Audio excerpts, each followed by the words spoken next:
For my students that are here, I have sign-up sheets. And those are going to be available after the presentation. I'll put them up on the front desk, and again, my students will sign your name. Also, Dr. Isaacs, who's not going to be here tonight, asked that everybody here put their name on a sign-up sheet and also indicate whether you're a GSW student or somebody from the community. And I'll start that around this way. Dr. Hall is going to be doing the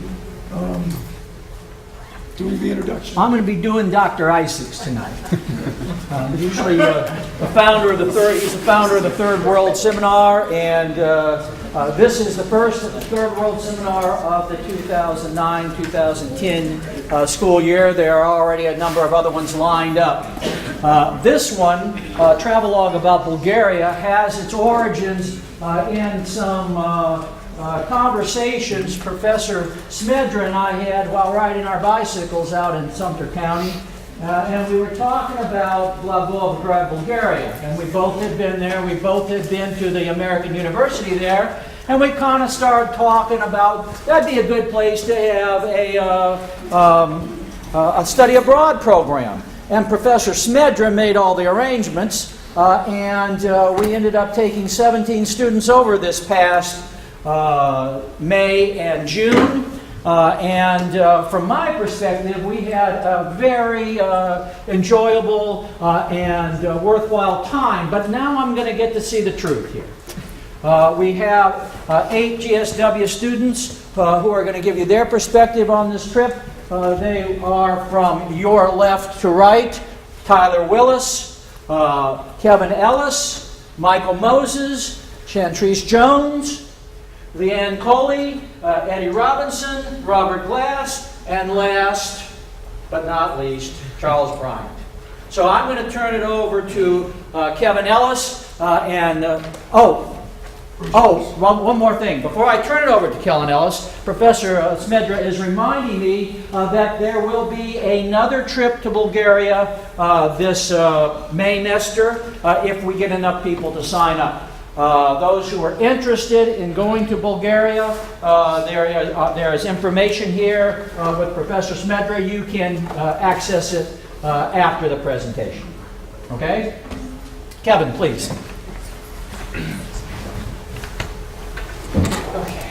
I'm just going to introduce a little bit about the Bulgarian culture, a little bit of history, a little bit about how it is now.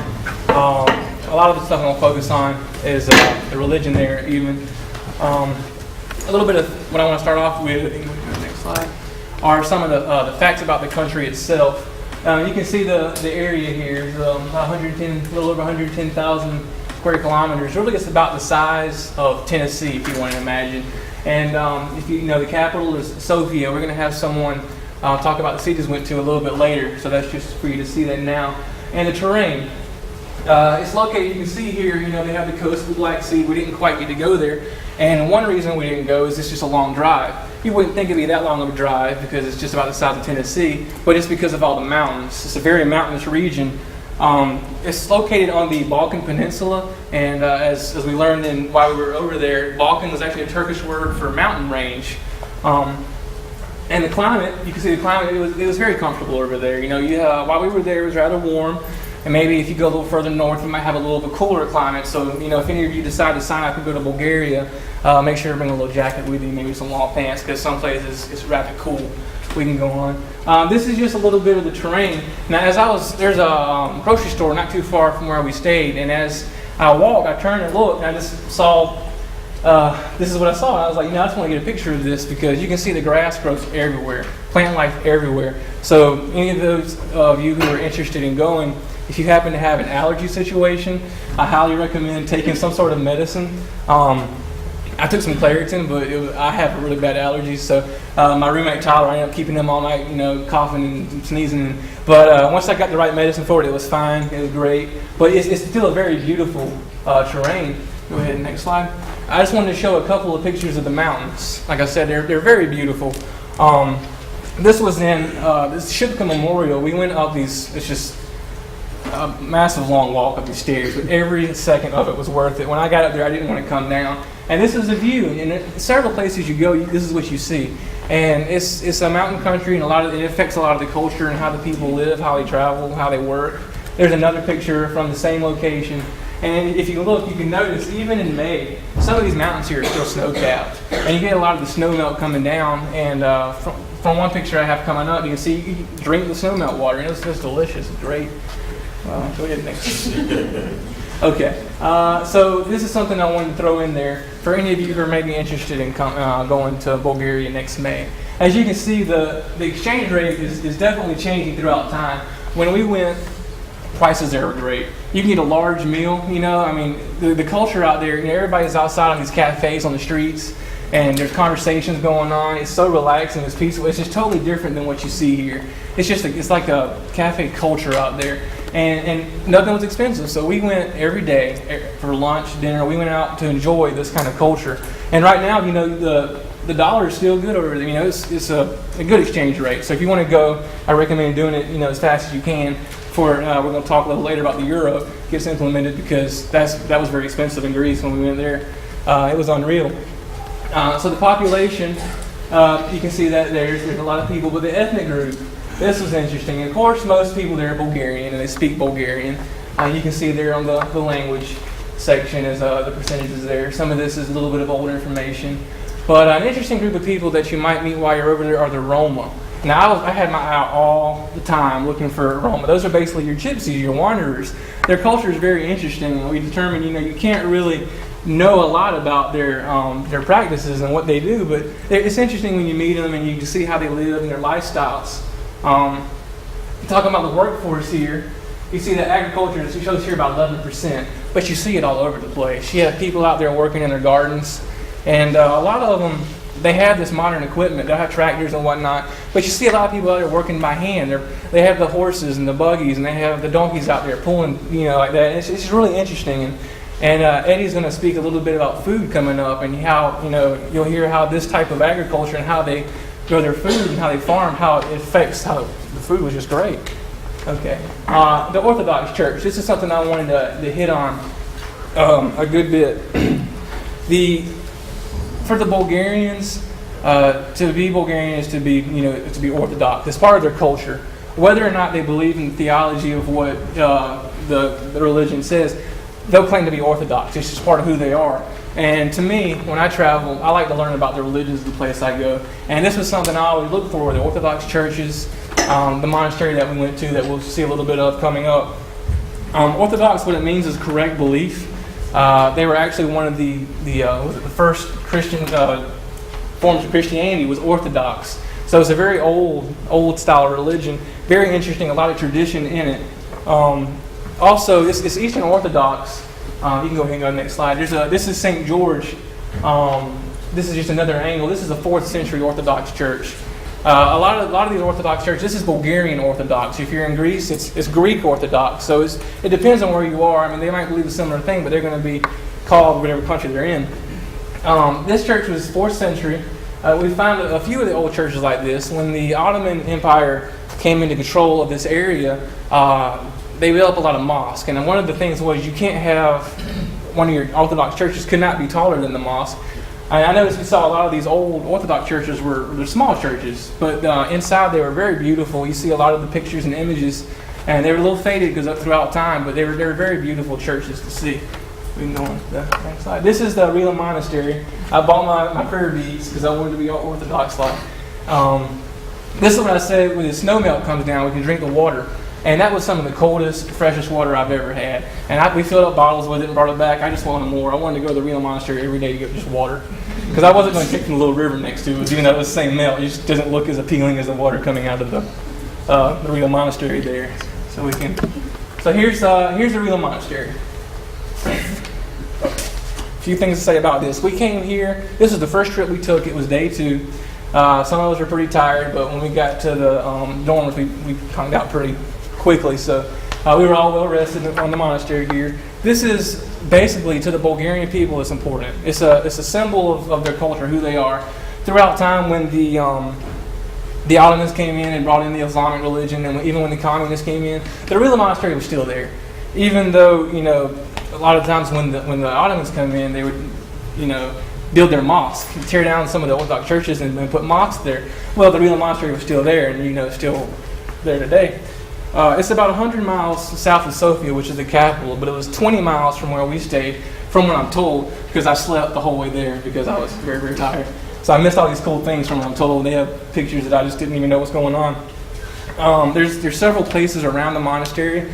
They have the Holy Springs, the Holy Cave of the founder, who is basically, his name is John of Rila, or Ivan Rilski. He was a hermit. He spent about 40 years of his life just wandering these mountains.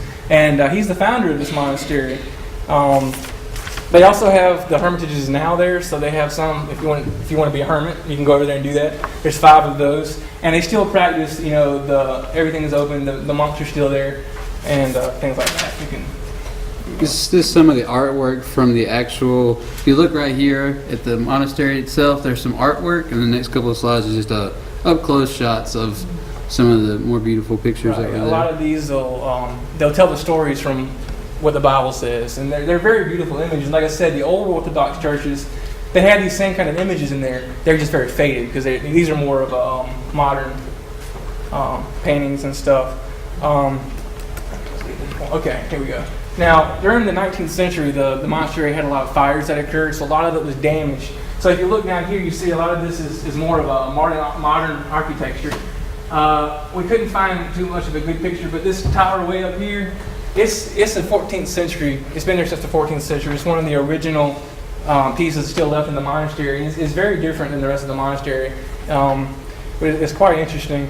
We'll go to the next slide. Okay. When the Ottomans came in, as I said, they didn't have a large impact on the monastery, but there is one. Oh, didn't show it? I didn't really show it too well. This is a Turkish toilet. I was going to show the Turkish toilet. It's basically a hole in the ground, and it's really awkward. I was going to say it was the only things left that the Turkish is they would put their name on the real monastery. I guess it was kind of clear over there. And but, it's much more awkward for the girls than the guys. Yeah. But you know they have regular toilets all over the place. But every once in a while, one of these will pop up, and it's like, oh, interesting, great. So that was the Turkish toilets. And I know you wanted to mention some things. This monastery is still open today. People can visit. You can stay there. The food there is really good. It's just a beautiful place. But like I said, the Orthodox to the people is very important because it's a part of who they are. So now on to you about our... All right, so after we kind of walked around for a little while, and then we got a guided tour. Our tour is actually could speak English, and it was very, I wouldn't say fluent, but it was enough to where we could actually understand. And this is one of the first stops that we made. It was actually more of a cave area of it, and this is one of the cauldrons that the monks would actually cook all the food in. So I thought that was pretty interesting. And like Kevin was saying, you can still go there and stay there, and you pay just a few lev a night, and you can stay there. It's pretty nice. We went through one of the rooms. If you like to sleep on wood, very little padding. Really, the monastery is where it's at. One more thing too. Oh. Yeah, I was going to say one. Also, the cave, the hermit, John of Rila, he actually lived in a cave while he was up there, and that's not too far from the monastery. We didn't actually get a chance to go there, but I'm pretty sure that'd be pretty amazing to see as well. And so on the way back from the monastery, this is one of the statues that's on the actual main highway. This just marks where Rila's at, which was pretty interesting to see. And this was something that we all thought was really interesting. When we got over there, we kind of saw, old style cars, a couple of modern ones here and there, but as we were driving out into the country, there was actually more horse and buggy out there. And while this was like for farming and agricultural reasons, a lot of this is transportation. This is how they get to cities. And so I just thought this was pretty interesting. You can kind of look at the tires. This is a wagon that this man built. So he kind of got parts from here and there, put it together, and made his wagon. So that was pretty interesting to see. So on to Robert. The European Union. A lot of people don't know too much about it, but as it is rapidly increasing, I thought I'd go over it for a while. A little history. It started with the European Coal and Steel Community. It was an arrangement between West Germany and France to tie their coal and steel communities together. The idea was behind this was that they had just come out of World War II, and there was still a little bit of tension between the two countries. So they decided to tie their war-making materials together to kind of prevent further outbreaks. Italy and the Benelux countries, or the Benelux states, soon became part of this. And in 1952, the Treaty of Paris was signed. And that was the first step to the European Union. All right, the evolution of it. The ECSC, the European Coal and Steel Community, was the first part of it. But soon the European Economic Community was formed and kind of engulfed the ECSC, as well as a couple other smaller institutions such as Euratom or the European Atomic Energy. Eventually this just became known as the European Union, or the European Community. And in February 1992, the Treaty of European Union was signed in Maastricht, and that included 27, well, at the time it was smaller, but Bulgaria has recently joined as the 27th state. All right, democracy in Europe. The EU is a legitimate democratic organization. There are multiple parts to it, but the most important, I think, is the European Parliament, because it's directly democratic, as in the citizens of each EU country can vote members straight to the European Parliament. So that means that Bulgaria not only is affecting its own policies, but it's helping shift the focus of Europe. There are 732 total representatives. They actually had the most recent elections to the European Parliament while we were there. It was interesting to see. Usually, elections to the European Parliament aren't as large as domestic elections. They're kind of second tier, like what we would, do our midterm kind of deals. They had 17 seats reserved for them pending their mission, and recently they've elected 17 new members to the European Parliament. Advantages of the EU. Improved transportation between member countries. While we were there, travel was made a lot easier. New road systems were being built, paid for by the European Union. Each country pays a certain amount to the EU, and budgets are made. Now, you're not necessarily going to get that money back. It usually goes, in some cases, to the poor European countries. At first, it was the poor parts of Italy, and now with a lot of Eastern European countries joining, a large part of that budget is going to them. They're called trans-European networks. What it means is improved trade and more diversity as opposed to the days of communism. The idea of these trans-European networks is not so much, a good bit of it goes towards helping domestic travel inside that country, but also it's to connect the EU countries together so that trade is more efficient. Back in the days of communism, obviously, Bulgaria was cut off, and there was less diversity in stores. But, good proof is right down from our dorms, there was a Kaufland, which it's like a German version of Walmart, but you could go in there, and for us, it was, not too different from being home because we could find pretty much anything we needed. Food, clothes, radios, whatever. All right, couple fun tips. If you ever plan to go to Europe or Bulgaria trip next semester, a couple terms you might want to get familiar with is the Schengen Zone. It's a collection of EU countries that have gotten rid of their border controls between mutual members. So that means no customs, and you don't have to flash a passport or go through the hassle of security every time you cross countries. So, for instance, you can go from Germany to France without being stopped once. Bulgaria, I believe, is currently part of the Schengen Zone. You don't have to be part of the Schengen Zone if you're an EU country. There are a couple of requirements you have to meet first. But, for instance, we took a day trip to Greece. We were stopped, and it took us quite a while to get through security because there were 17 of us on the bus. The Eurozone. Also, you do not have to be part of the zone. There are requirements you must meet first. Bulgaria is not currently part of the Eurozone. That's not necessarily a bad thing, but in 1999 it was put in circulation for 11 EU states. 16 of the 27 EU states are currently part of the Eurozone now.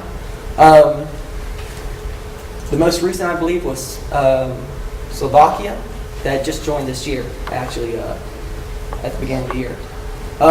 But if you are going to go to Europe, it's smart to actually pack some euros with you because you don't know if you're going to be crossing into a country that requires euros. When we went to Greece, they're on the euro system. Also, some use it as a secondary form in some places. Even Bulgaria, even though they're not currently on the euro, we found some restaurants and some establishments that allowed us to pay with euro. It's very simple for them because the Bulgarian lev is tied to the euro at a fixed exchange rate of pretty much 2 to 1. So it's not hard for anyone to figure out how much you owe in euros. Greece is currently using the euro, yeah, I already said. A couple things. Right now, Bulgaria is a little hazy on when they're going to join the Schengen Zone and the Eurozone, but it's looking like 2011 for the Schengen Zone and possibly 2013 for the Eurozone.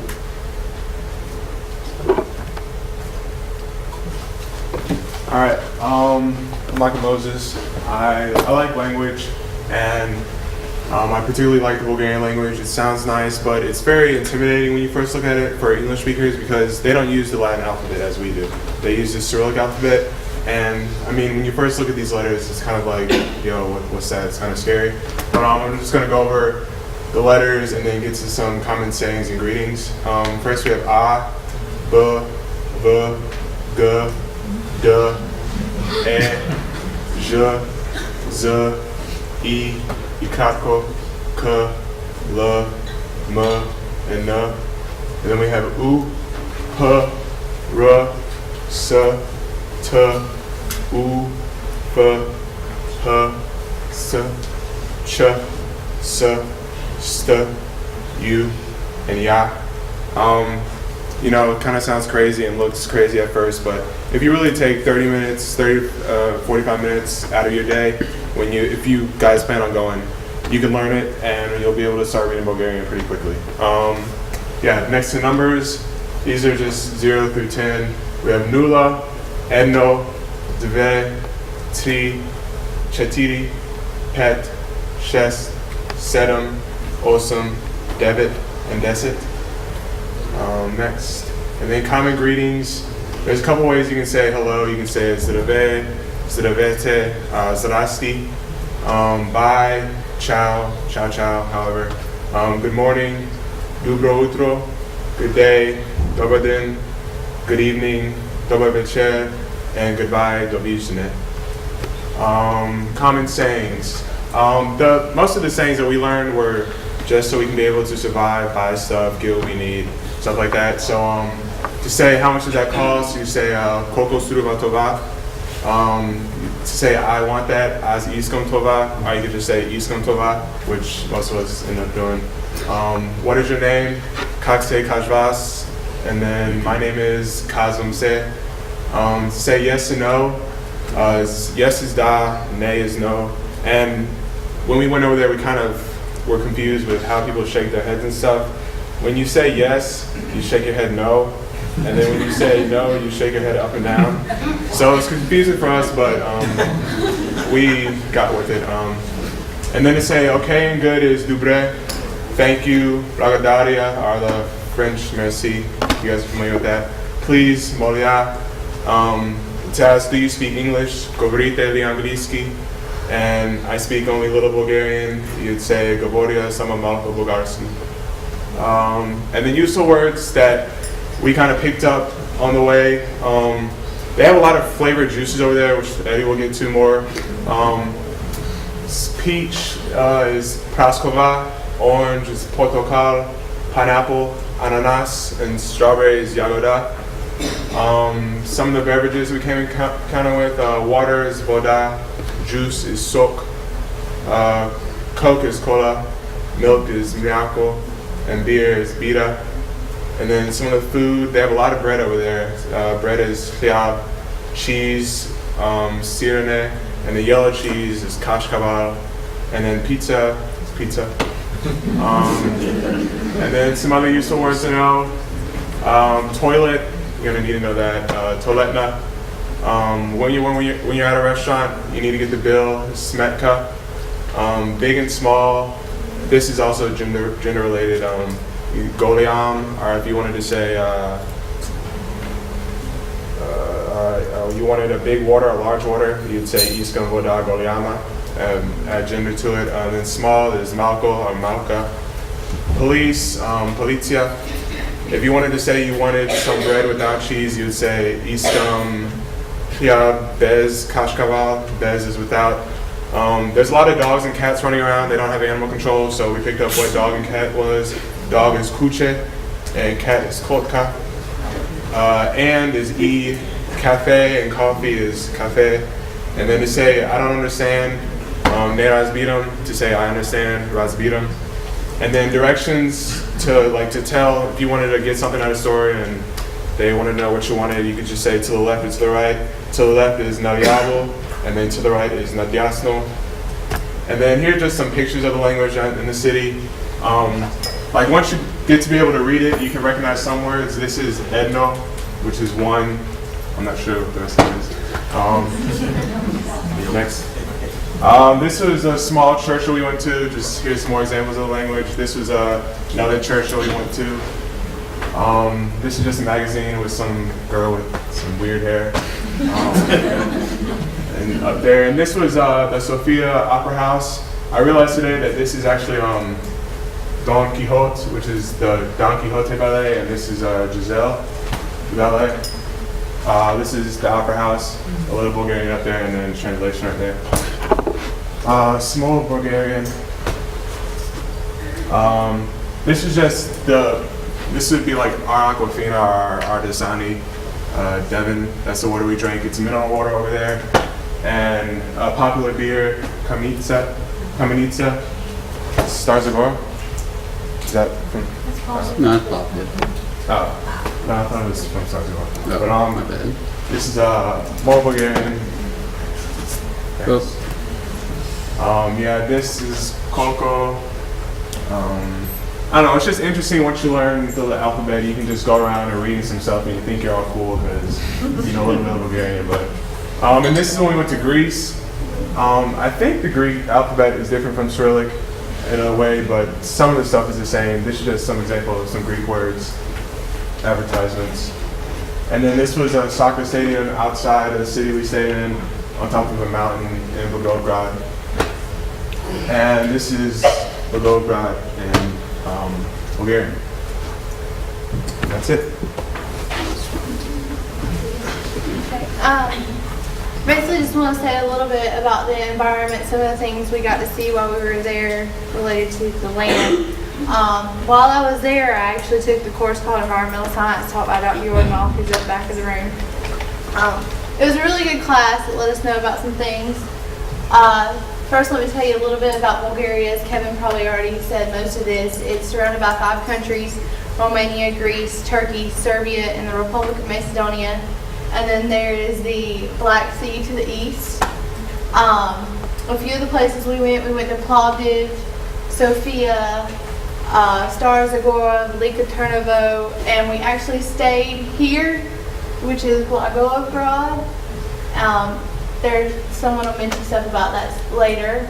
And some of the climate, we were there from May to June, which is pretty much Bulgaria's springtime almost.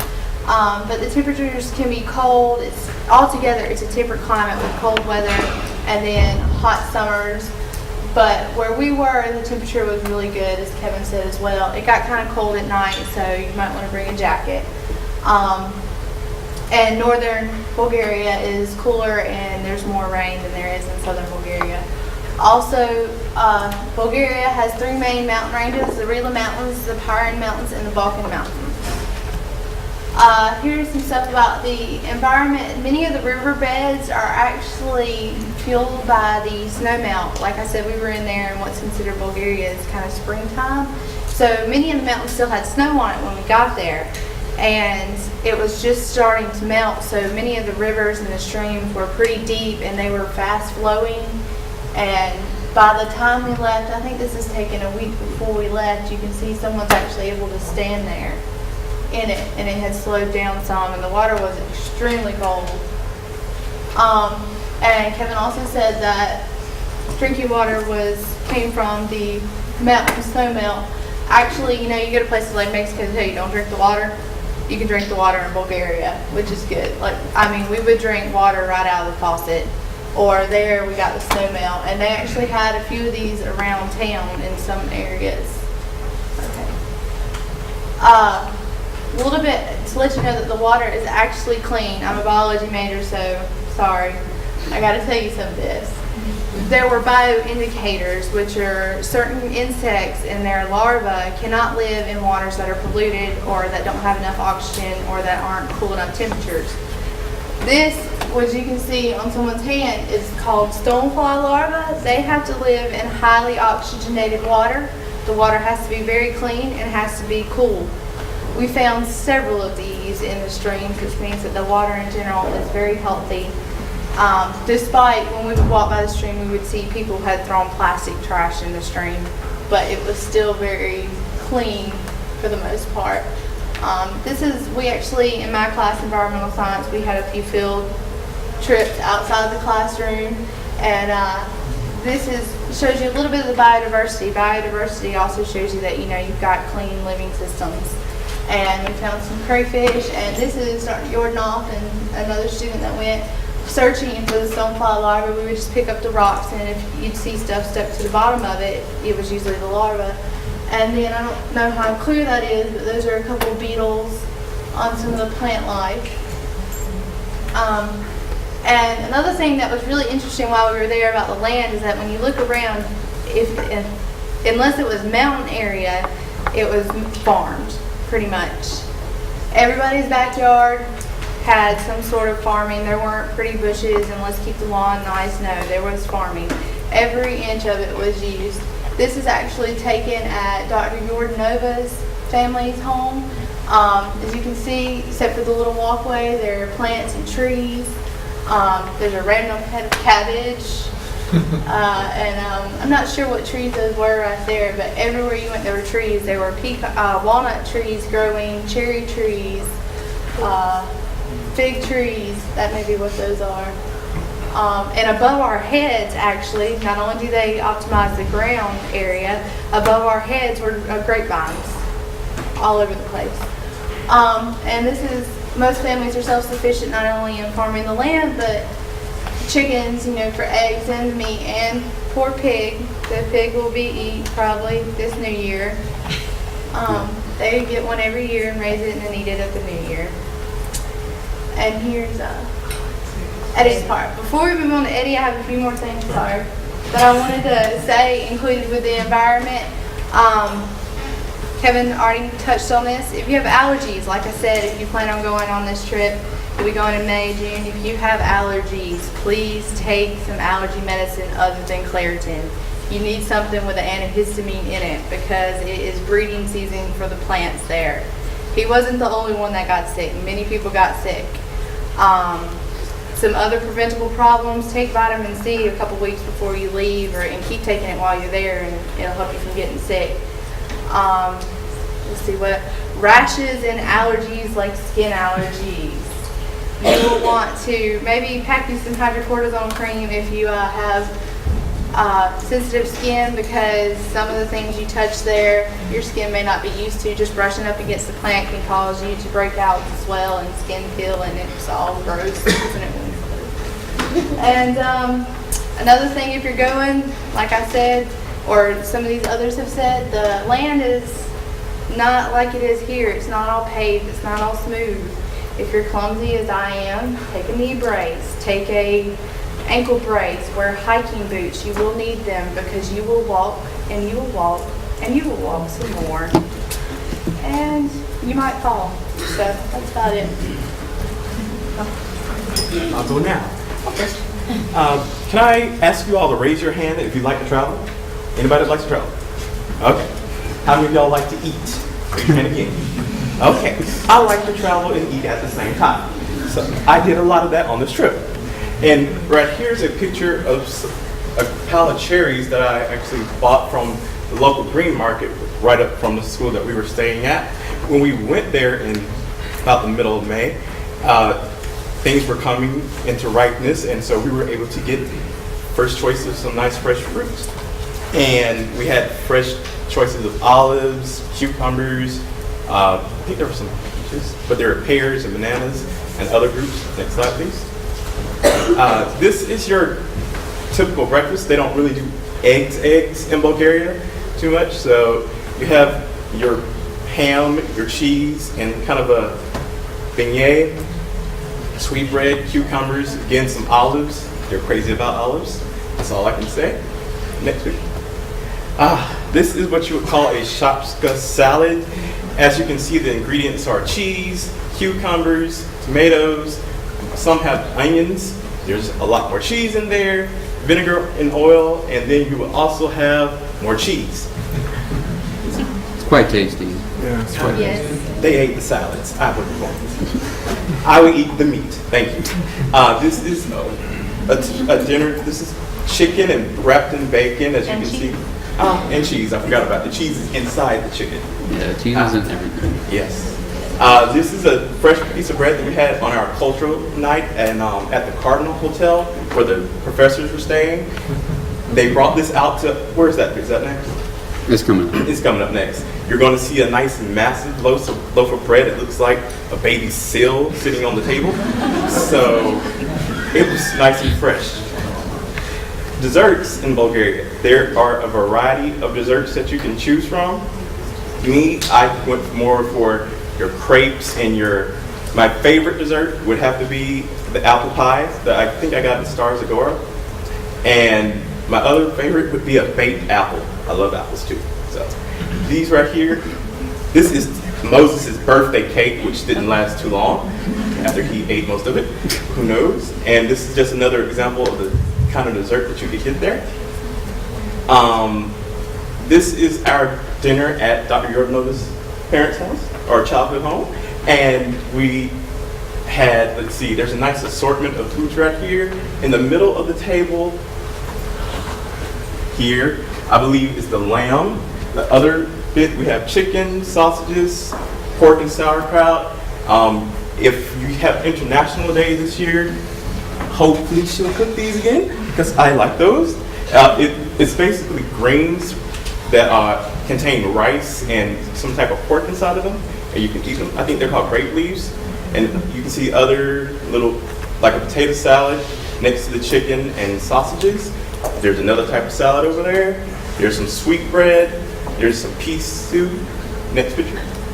And He's hogging all the food. Kevin wants to eat in it. Yes, so. yes, yes. More pictures from that dinner. And this is next picture. This is the cultural night that we had, and they're bringing, in his hands he has a deconstructed version of the shopska salad that I showed you before. And this is the cheese, your tomatoes, cucumbers, and a little bit of lettuce. You don't really eat the lettuce, it's just there to look nice. And again, olives. This is your bread. It was a nice spread the cheese over, pretty good. More pictures of the dinner. We had sausages, more sausage. There's a chicken, skewer, potatoes. That's what your fries will look like in Bulgaria for the most part. They use real potatoes most places that you go, and some beans. This is a dance they put on for us right here. They had a drum player. He's in the background, and basically they were dancing around and came and picked up Moses, and the rest of these groups decided to dance. I was staying in my seat because I was enjoying the food. Robert dancing, going around, and I'm taking pictures for some reason. This right here was another one of my favorite little lunchtime meals to get if you wanted to go out real quick and get something to eat. I call it a gyro. This is the pork version. You have the chicken version in the back, and this is our trip to Greece, I believe. But these stands are everywhere in Bulgaria, so just look around. You'll probably see one in the corner or somewhere where you're just not expecting it. So, very good. Yes. I'd like to say something. When you go out to order food as in a group, you're gonna get your bill together.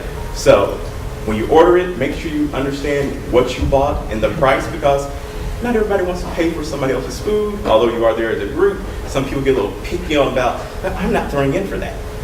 Just remember. And we have that pop up occasionally. When you order a drink, there's no real refills. You have to keep reordering the same drink.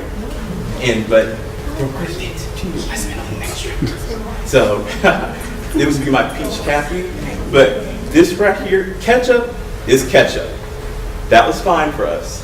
But in the green bottle we have here, I believe somebody had a problem with that. Yeah, it's the yellow bottle. Tyler. Yeah. Yellow bottle. At breakfast, you'd kind of like get ham and cheese sandwiches and stuff. So I grabbed the yellow bottle thinking it was mustard. You know, it goes good with ham and cheese. It's mayonnaise. And so I was kind of confused. And so the green bottles actually have mayonnaise, but red was pretty much ketchup. So don't go over there with American expectations that everything's the same. You're going to encounter some differences. One other difference when you're out and eating, when you order your food, they don't bring it all out at once. They bring it at whoever dish they get through with first cooking, they're going to bring it out to you. Funny story about that, every time I would order a dessert, compared to everybody else that's sitting up here, I would get mine last. I would sit there and watch them eat their crepes, their ice creams, cakes, but no, I'd be like, okay, I just want mine. And the best part about that is you'd order your main course first, but they'd bring your dessert out first sometimes. And so like it's kind of just like what Eddie said, whatever gets done first is what's brought out. Sure. So you could be there for an hour, 2 hours, and you might not ever see your main course until 5 minutes before you're ready to leave. So But eat the desserts first, they're amazing. It's a nice setting, so you don't really mind. It's enjoyable. I would suggest that if any of you all do go on this trip this coming summer, that you go to it. Well, the place that you'll be staying is right up the road from a place called the Green Market. I went there just about every day that we were in town. I had some potato cutlets, which were pretty nice. They were mashed potatoes kind of cooked in a fried egg. You will see a lot of fried egg in Bulgaria. That's what I'm going to say. Also go to Verde, which is a pretty nice place. And there's a pizza place in town where, again, you saw the size of the bread that we had. You can get a calzone about that big for about $4 lev. Yeah, which is like 2 American. Yes. True. Be adventurous. Don't just eat salad when you go. If you go, I decided to branch out and I ate some rabbit, which was pretty good. Somebody else was a little bit more adventurous than I was. So. If you happen to be a little adventurous and you want to try something unique, I always like to try something unique when I travel. The breaded tongue is actually pretty good. It tastes just like dark meat chicken. Once you get past the texture, it's the best stuff. But even, I don't know if anybody familiar with what tripe soup is? Anyone ever heard of tripe? Yeah. This is basically an animal stomach. And, at first you're like, this doesn't have much taste. And then they told me, you got to put the garlic in there. And I was like, oh, okay. That was some of the best soup I've ever had. And I was just like, I don't know if it was a cow stomach, a goat stomach, or what, but it was good. So for those of you who are adventurous and love to try new things, definitely take the opportunity to do it. Because you might not get the chance to do it again. You never know when these kind of things are going to pop up at you. So that's what I have, and we're going to move on to that. So, towards the ends of our trip, we got to do a wine tasting at a local winery. While we were there, we spent maybe an hour and a half there. We got a whole tour of the whole place, and this is the barrel room that they would age their wine in for a little bit. Kind of interesting. So some of the casks that they would keep the wine in, let it age a little bit longer, then put them into the barrels. Other than that, I didn't really get any pictures other than us kind of just tasting. Me and Kevin, rocking hard into the city. All right, Bulgaria. This is where we stayed. Our dorms were located in Bulgaria. They're American-style dorms. But anyways, it's located in the valley of the Struma River at the foot of the Rila and Perun Mountains. It's home to the American University in Bulgaria. University is a private American-style liberal arts college. It's accredited in both the U.S. and Bulgaria. They're fully transferable in Europe and the U.S. The university has 9 majors and 11 minors. Against liberal arts, as well as computer science and business. Some of the majors, business administration, computer science, economics, European studies, history, information systems, journalism, mass communication, mathematics, political science, and international relations. The student body, there's around 30 different nationalities that go to school here. The university has grown from the first year they started around 200 to now it's around 11 to 1,200 students this year with 70 faculty members. And currently right now I believe there's around 11 to 15 Americans that do go there. The population is around 76,000 with nearly around 20 to 21,000 from first grade to college. There's around 20,000. The History Museum was just one of the many places in Bulgaria that we went. There's a picture. This is the town center. You see the American University is in the back on the left. This is actually the Quiet Cafe I think we spent the most time at. Just one of the several. We call it NASA because the sign in front was spelled NASA. So NASA. This is actually a snow melt right off of one of the mountains. And this is actually directly in front of one of the dorms. So you'll see this every day from actually it's to the left. This is walking back from class, and you get kind of used to this. The first couple of days, you're kind of starstruck at it because you're walking back, and the whole time you're staring at it, and it's snow-capped mountains. About the 4th or 5th day, it's kind of normal. And you get back to America, and it's flat. So it's kind of a culture shock coming back. But this is a brand new dorm that they're building up right there on campus site. So that was pretty interesting to see more construction in the community. This is the dorm itself. Over there, they kind of don't have a culture of cutting grass. So towards the end of our stay, they actually started cutting grass because one morning I woke up and you could just smell freshly cut grass, and so I was kind of like excited because I love that smell. But I know. This is another picture of the household farming. This is walking right down our street that we were on, and I want to say this was kind of around the Green Market. This was in town that people are actually still farming in town for their own goods. This is Moses. Moses had a horrible time with money situation, and so make sure anytime you go on an international trip, make sure to talk to your bank and tell them that you're going to be international for a while, because as soon as you start swiping your credit card at ATM, it's going to show up some weird exchange rates, and then they're going to shut your card off, and then you're going to have to call the bank multiple times. And so one night, Moses finally got money out of the ATM, and he was quite happy, as you could see. So our first weekend trip, we went to Sofia. It's the capital. It's 12th largest in the EU. It has roughly 1.4 million people around in the urban and in the city, or the rural, sorry. It has an interesting nightlife and culture, as you'll see. This is in the middle of town. This is St. Sofia. It's massive. It's kind of like what we equate the Statue of Liberty with. It's kind of interesting. This is the Mall of Sofia.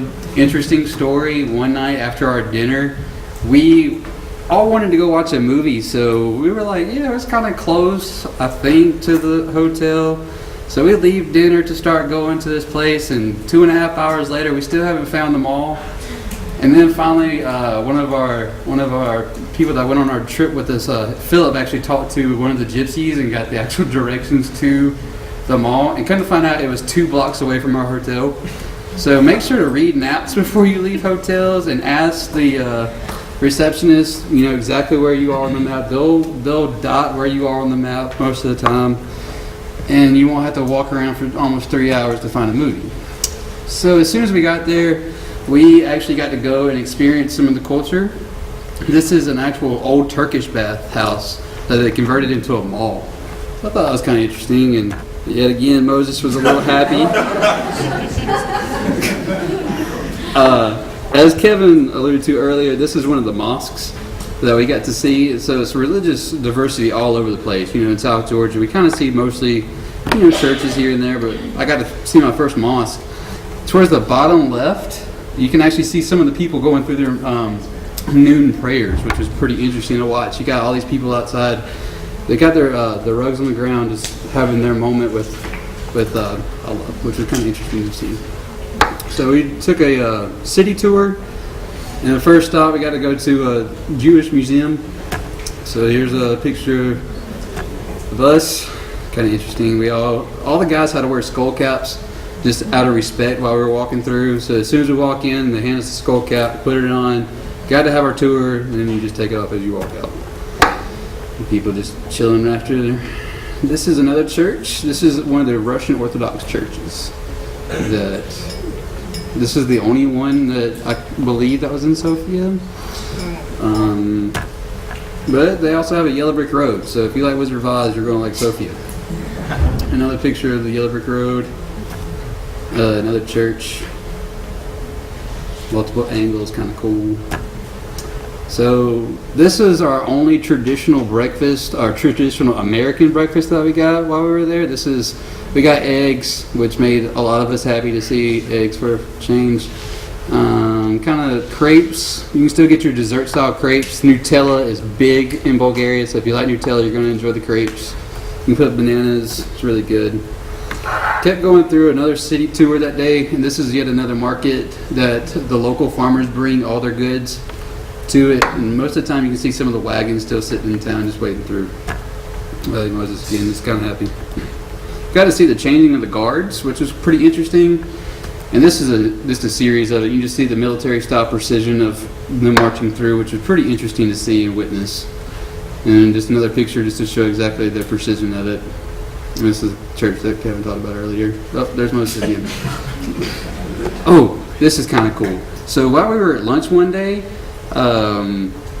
Kevin and Eddie wanted apple juice, thinking they're going to get American style. No, this is a legit apple that they put through a juicer and hand it to you. So you get to see the whole process. So it was pretty cool. You don't get that in America. This is some of the food that we were talking about earlier. That pizza was like $3 lev for that whole thing. So that's like $1.75 American. So you get a whole pizza for pretty cheap. Oh yeah.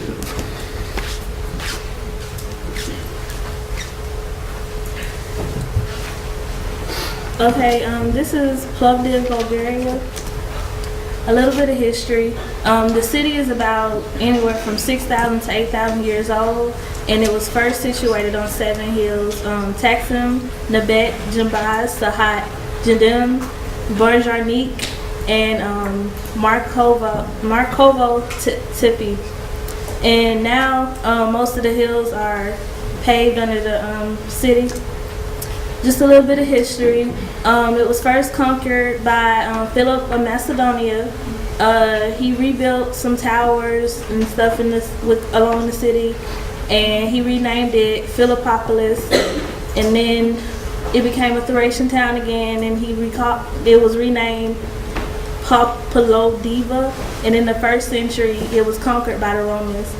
And the Romans called the town Thrimonzium, which means lying on 3 hills, and it was situated on Taksim, Nabet, and Jambaz. These are the 3 hills that the city was situated on. This is the amphitheater that the Romans rebuilt, and it's now a place where they hold ballets, operas, and concerts. These are some pictures around it, and the picture at the top corner is one of the hills. I don't remember what name was it, but that was one of the hills that the city was built on. This is Kevin and Philip acting out on the stage. A little bit more history. In 1878, Plovdiv was liberated after 5 years of waiting. A short time later, they was divided up by the Berlin Congress, and then they were reunified in 1885. And then in 1944, the Nazis came to power, and in 1989, that was the end of their communism. And some people refer to Plovdiv as the second capital of Bulgaria. Okay, the pictures, then the walls and the streets in this picture are of some of old Plovdiv. They were cobblestone streets, and it's really slippery when it's wet, and it's hard to walk on with regular sneakers, so hiking boots would be preferred.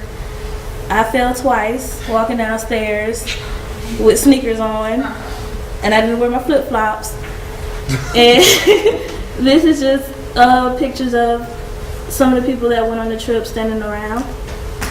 These are some of the houses that you see walking down the street, because the streets are so narrow, you just see, you know, houses everywhere and buildings and whatever. And Old Plovdiv was restored, and most of the houses are turned into museums or cafes or workshops or galleries or pubs or whatever.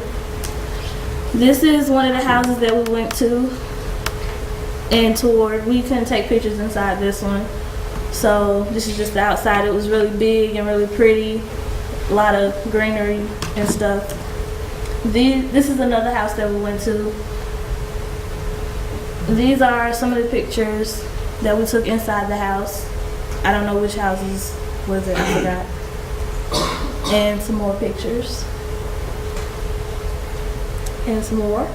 It was a common tradition in their houses that in each room the lights be in the center of the room, and that around the lights they should have some kind of wood carving or something or painting to represent the sun, and that it should be in the center of all the rooms. That was something interesting about the houses.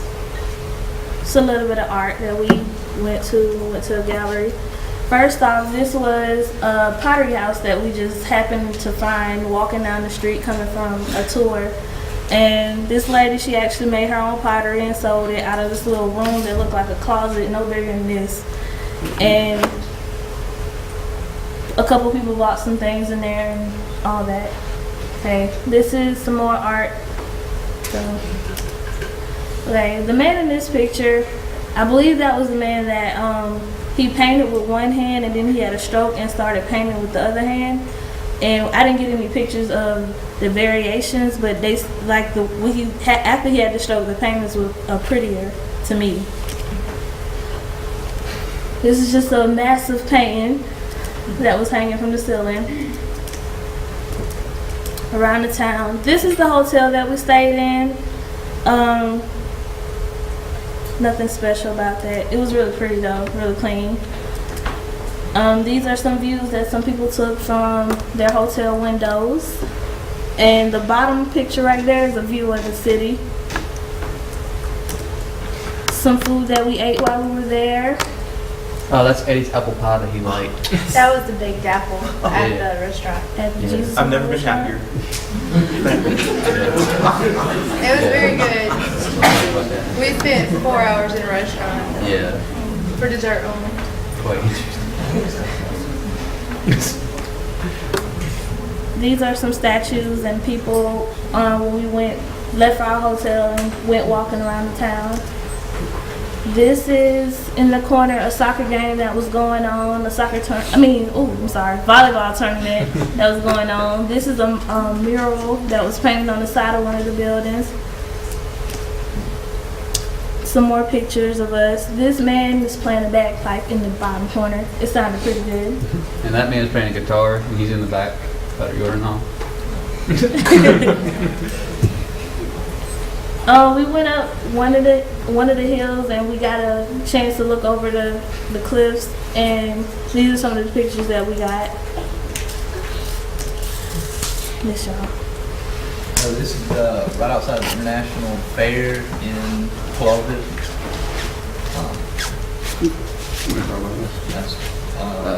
Just more how showing the narrow the streets were. This is in town. This is one of their old theaters as well. Kind of interesting. More amphitheater just in front of it. This is one of the house museums that we got to tour, which is pretty interesting. That's all the group. Yeah.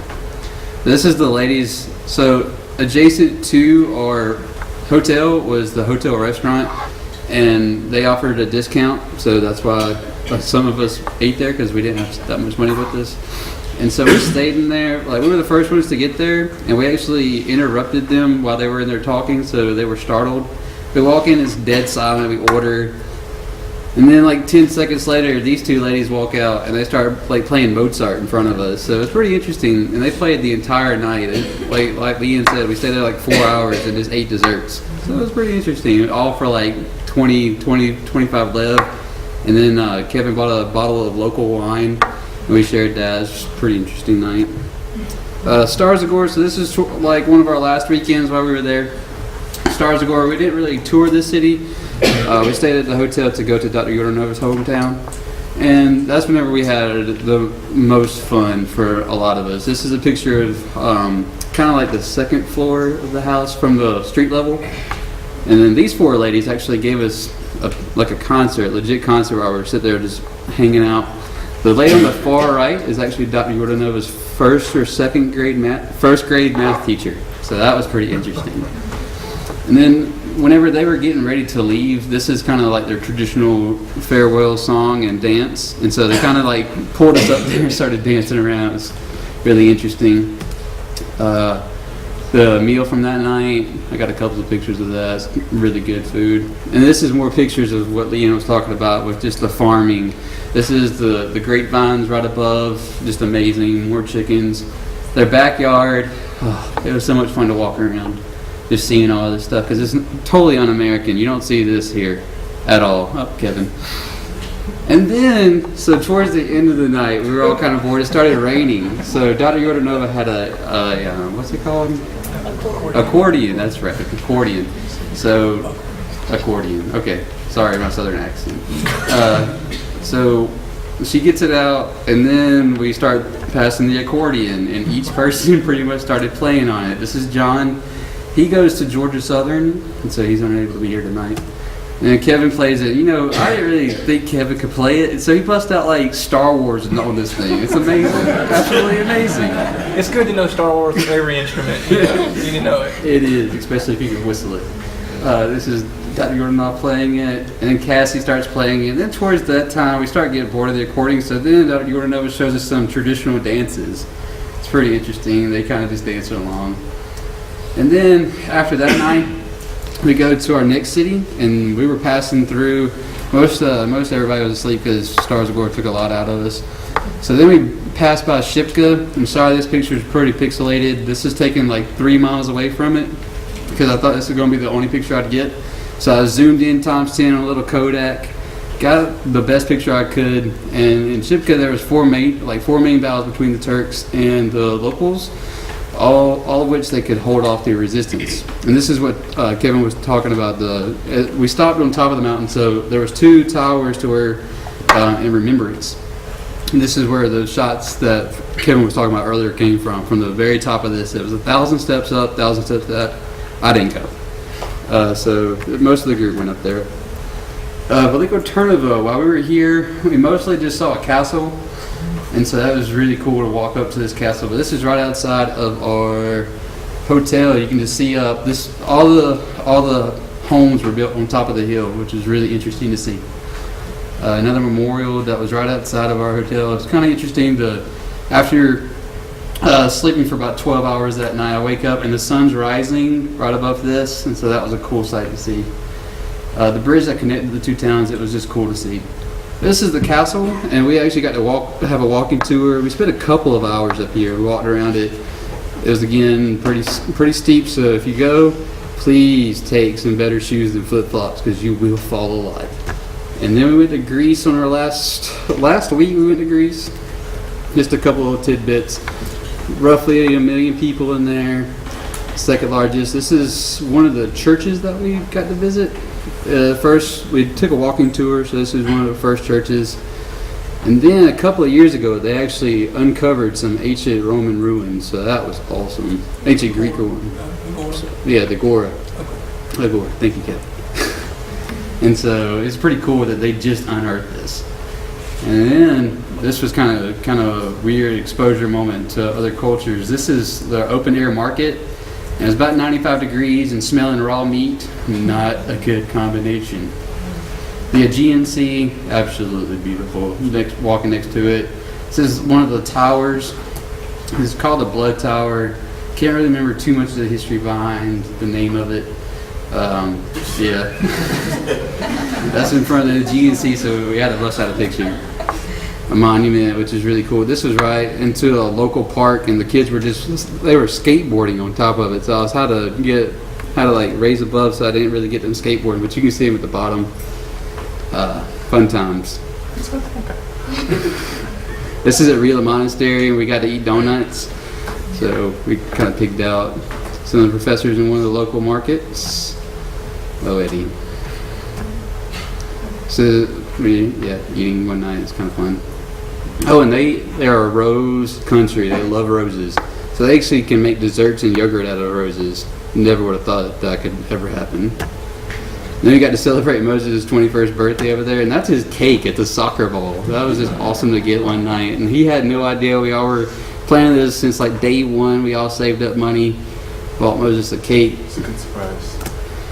Yeah, and that's it.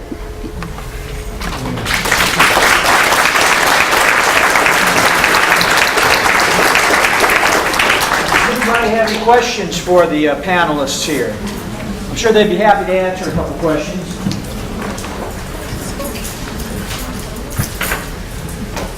I have a question.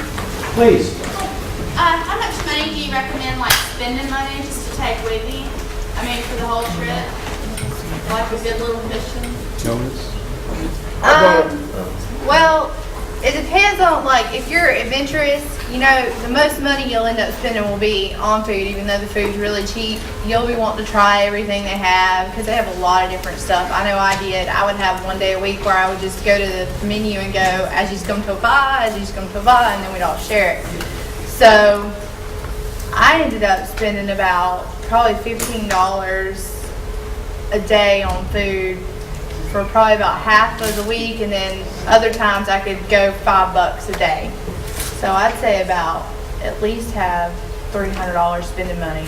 Yeah. At least. About I would have 500, but at least 300 spending money. I mean, you can get by probably on cheaper, but if you're adventurous and you want to try things off the menu, I would make sure I had extra money for that. But if you plan on doing shopping, like, because some girls went over there and they brought like $750, close to $800 to do shopping. So if you're looking for just going over there, have a good time, eating some food, I would say 500 is good. Professor Parkinson. How was the wine? It Delicious. was great. I brought back like 7 bottles. The bottle I bought was 20 Lev, which was probably one of the more expensive wines. And I kept the bottle. It was so good. I just wanted to keep a souvenir of it. You know? Yeah, that was at the restaurant. It cost that much, but I got it for only 7 Lev at a liquor store. It was really They good. pay for the atmosphere, which was awesome. So. Yeah, the atmosphere was great. I mean, we sat there, ordered 2 desserts apiece, and had our wine, and just enjoyed our time. Any other questions? Please. Did anyone ever get lost while you were over there? All the time. Definitely. Dr. Hall did. I mean, we all Trees did. Dr. Semester got us lost going to the castle. We were all together. Exactly. So that's all that matters. That's part of the fun, really. Yeah. I mean, 3 hours to walk to a mall that's 2 blocks away from the hotel. It took you about 2 minutes to get back from the mall. We And all 2 got hours to lost. get there. And I actually got lost up in a mountain once. Got passed by an old guy with a bunch of goats, and I was breathing heavy. And he was like, "Hi," you know. I'm just like, "How do you do it? How do you do it?" So you found your way now. Don't let money be the reason that you don't go on a trip like this or do study abroad. There's websites that have all kind of like different scholarships that you can apply for. Some may pay for the entire trip. Some study abroad programs have scholarships especially just for that area. So just don't let money be a reason why you don't go. And I also talk to churches and any local civic groups. My dad's in the back, he's part of the Kiwanis. I talked to them and they gave me $100 to go. So I talk to local groups, churches, you can do sponsorships through churches, you can get money a lot of ways. So don't let, like Jeff said, or Charles said, don't let money be the reason why you don't go study abroad. Yeah, if you have military in your family, My trip was paid in full because my dad's in the Air Force. You apply, I got $3,000 and it paid for my entire trip. There are websites online, thingsusa.org. There's just type in Air Force dependent and plus scholarship, and you'll find all kinds of websites, or whatever branch of the military there is. I'm pretty sure there are probably other ones that, if just because you're willing to go try something new, they'll pay for it. I would have to say this though, that I was looking at a few other study abroad trips, and they're costing around about twice as much as this one. Plus, this trip came with hotels paid for, transportation paid for, breakfast. Usually, if you want to go to a Western European country, you're going to probably pay around $6,000 for a study abroad, plus anything else you spend there. That's a good point he's making. This is probably the cheapest way you can go to Europe. What is it, $2,900? $2,900. And it Also was said great. that because they're not on the euro yet, they showed you how cheap all the food was. I mean, when we went to Greece, they're on the euro. It was about twice expensive for everything You're else. paying $7 for a small Coke over there. Yeah. It was insane. So when you're in Bulgaria, you're eating like a king, and it's really cheap for you. Pizza. And something about the hotels that are included when you go off on these weekend trips, what they consider a 2-star hotel over there is nicer than any Holiday Inn or Fairfield Inn or Country Inn and Suites I've ever stayed in. They were much nicer. Every room I stayed in, I had a balcony. Some of the rooms had big jacuzzi bathtubs and shower. They're really nice. They're really clean. Like I said, it's better than any hotel I've stayed in here. And those were 2-star over there. I like to make one point. When you go over there, be spontaneous when you do some things. Like, I forgot what city it was, but we went to an opera one night. While one half, in Sofia. We went to an opera. One group went to a movie.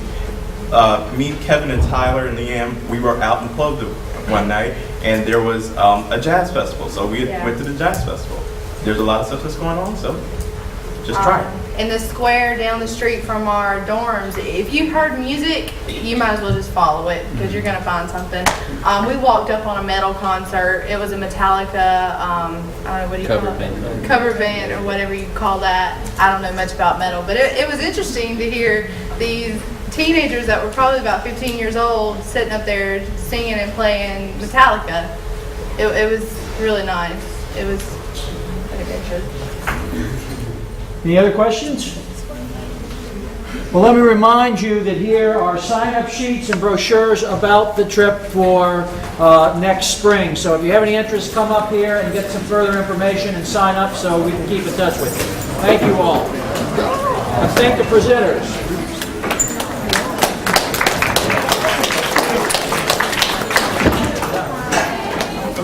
We all did a good job. We all did a good job.